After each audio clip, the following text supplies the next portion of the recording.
তো দেখো আমার ফুলের বুকে রেডি। হ্যাঁ, কোনো অংশে কম লাগছে না ফুলের বুকের থেকে, আরও বেশি সুন্দর লাগছে আমার কাছে। প্রায় 2 মাস ধরে করা এই গাছগুলো আজকে ভরে ভরে ফুল দিচ্ছে।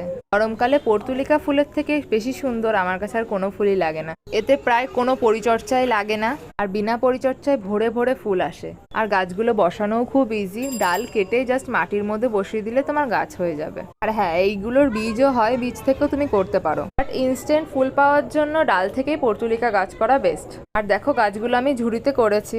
পর্তুলিকা গাছ একটু ছড়ানো জিনিসে লাগালে তোমার বেশি গ্রোথ নেয়, আর ফুলও অনেক বেশি হয়।